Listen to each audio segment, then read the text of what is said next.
Hi, my Flat Earth family. This is just going to be a short video. I should have done it yesterday, but things caught up to me. So, the activists, hopefully we're going to have a hangout later this evening and talk about the year in review. So, I wanted to let you know what I did yesterday. So yesterday I went to a compass class. How to take readings off of a map and go out in the field, how to find things with a compass, learning some of the lingo, and it was very interesting. There's easting and northing.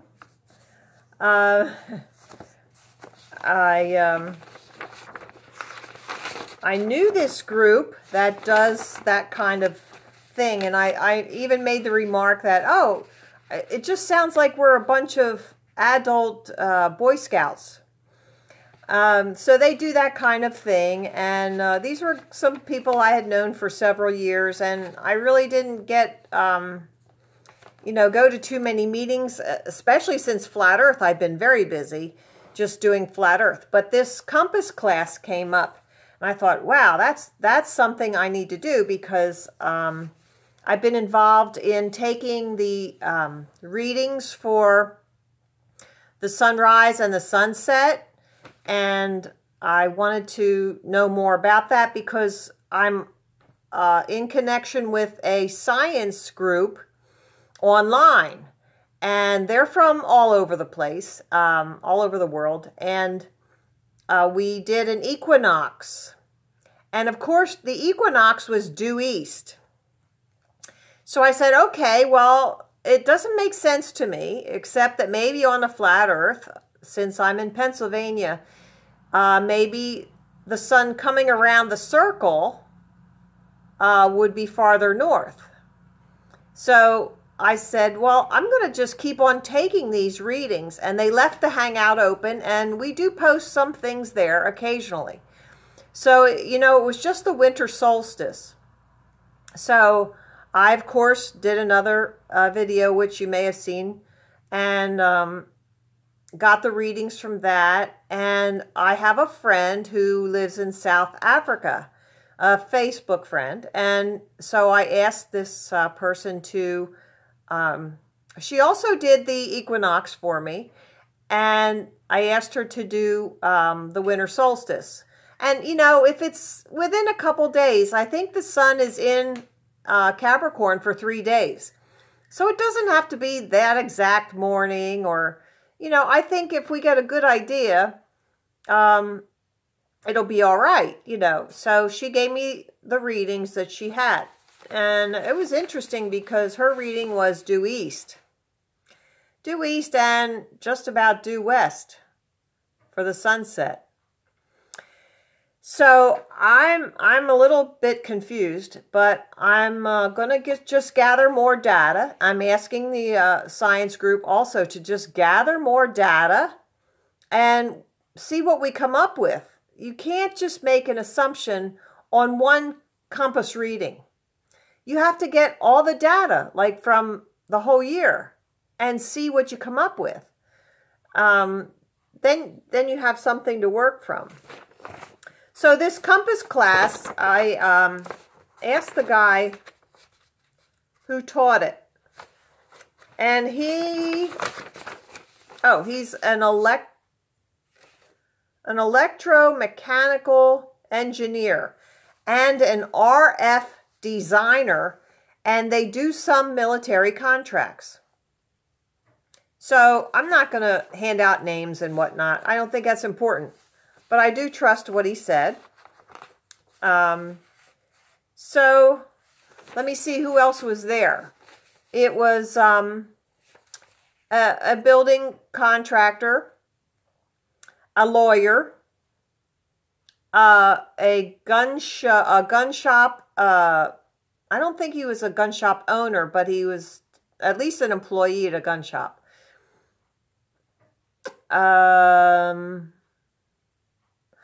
a government employee. He works, I'm going to just leave it at that. And there was like 2 or 3 other people there. One other girl. So there was 2 girls.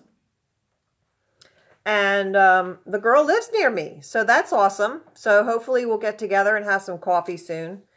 And so I guess there was 8 or 9 of us there. I can't remember. But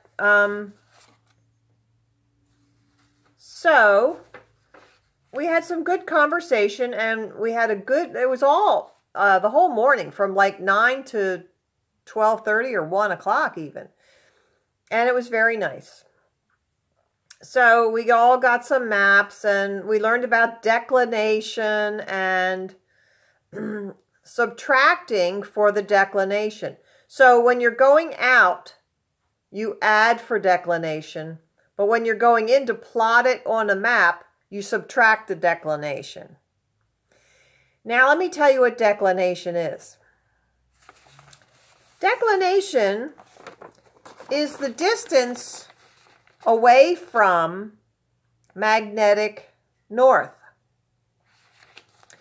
You see, when we have a compass, all we get is the magnetic north.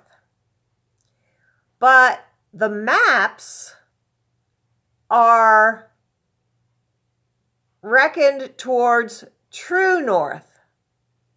So they all have this little declination thing on them that tells you, oh yeah, magnetic north is not really where true north is. It's off.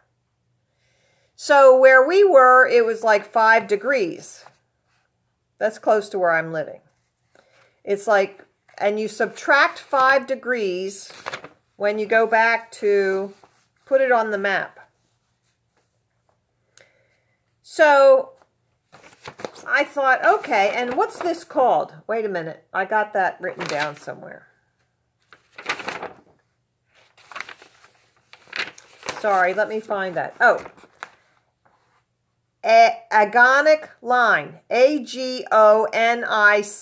Agonic line. And that is where true north and magnetic north are the same. Now, it would appear to me that this agonic line should go north to south around that circumference of the fake globe. We all know it's a fake globe. So there is only one place that is. Now, the guy who was the teacher of this class, he said, do not use old maps. It will be off. That declination will not be the same on an old map. Okay, so I thought, okay, let me think about this. This is a little strange. And of course, you know, I'm the only flat earther there, and I'm thinking, why is that? And somebody else asked a question. I didn't really raise that question. Oh, well, you know, how come it's off? How come there's, you know, how old can the map be that we shouldn't use it? He said, and the teacher said, oh, well, if it's like 50 years, every 50 years it moves a degree or something. Okay, so I looked that up today, and I looked up agonic line, and true north, all those declinations have to be given to us on a chart by the government. Hello? So we don't really have any way of finding this out ourselves. Oh, they could tell us, oh, well, it's like 23 degrees off or something. And I heard that today in a video or something. Oh, I'm sorry, my doggies are barking. Okay, so, yes, the chart for all this declination comes from the government. So we know that when they have a globe, they have to hide it. They have to hide the flat earth. They have to hide certain things. Now, there is some mystery about true north, because we know that true north is not what it used to be. In the old maps, there used to be land there. And if it is, as I say, as I theorize, that it is a torus field, then true north and magnetic north are the same. But they don't want us to look at true north. They don't want us looking there. So they have to shift it off and say it's someplace else, that we really can't find true north. Same thing with South Pole. They don't want us to know that the South is really the South Rim. So when they take these little excursions down there to Antarctica, they put up a fake South Pole, and it's a barber pole, and they all do a funny dance around it, and they say, oh, this is the South Pole. Isn't this amazing? No, it's not amazing. It's ridiculous. So they want us to just believe whatever they're saying. So I was really glad that I went to this meeting, this compass class, and learned all these things, and met some of these great people. I had a great time, and I'm looking forward to going back, especially in the wintertime. Oh, and he talked about the MGRS, Military Grid Reference System. So the Military Grid Reference System. And we learned how to do plotting and converting it, and it's all in metric, meters. So I learned how to use the protractor with all of the markings on it, and then to find locations. So that's awesome. But you have to know that here again, something really sketchy is here with this. So why are things so sketchy all the time? Why isn't it just straightforward? Well, of course, you know, they want us to appear as though we're stupid. So they make it complicated. It's like adding a number, then further on, they subtract the number. They get the right answer, but they have to make it complicated. Okay, so that's all I wanted to say. And whenever you have the opportunity to do such things, go out and do them. You know, go and meet up with these groups. I did have a chance to tell them a little bit about the flat earth. Something was said in the morning, or at the beginning of the meeting. And so that, we introduced ourselves. And of course I said, well, I'm a flat earther, and I go out and I teach flat earth. So they did not laugh, which was really good. I thought, well, that's good. They can respect me. And the one guy said, did you go to bike night in Lansdale? I'm there, yeah. He said, well, I walked right past you then. I didn't know that was you. So there you go. You never know who you're going to run into. And so we all introduced ourselves. And then afterwards, the teacher said, well, you know, I'll try not to say anything about, you know, the globe earth or anything like that. I'm there, okay, fine. So after it was all done, I said, you know, you didn't say anything that contradicted with flat earth. He says, well, I could have said, you know, accounting for the curvature or something. I'm there, well, that's all right. And then somebody else asked a question about the flat earth. And like somebody said, oh, well, didn't you ever fly in a plane? I'm there, well, yeah, my dad was a pilot, but I never flew with my dad. So that's true. But I did date a pilot, and I flew every week, several times a week with him. So yeah, I've been up in a plane. I mean, and I've flown in commercial airlines too. So those fly much higher than my old boyfriend's airplane. But, and he had a helicopter too. But I've looked out, and so I said, you know, what you see is, you know, I extended my arm and I made the circle with my arm, and I said, that's what you see. But your mind is telling you it's curvature.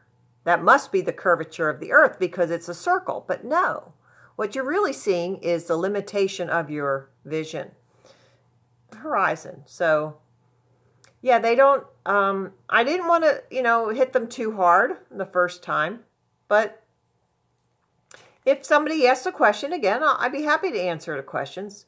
I'm there in their environment, and I want to be respectful of them. So I'm going to just go and enjoy learning something that I don't know. So, all right, this is all I wanted to say. And get out there and get involved with other groups. There are groups like this, like patriot groups and survival groups and things like that, where you can learn some things, like getting back to the basics. And you could be a witness to them, too, about what you know. Okay? Well, this might be the last personal video that I make from Maryland Spirit Level this year, so I'm just wanted to wish everyone a happy, joyous 2019. Thanks. Okay. Good night.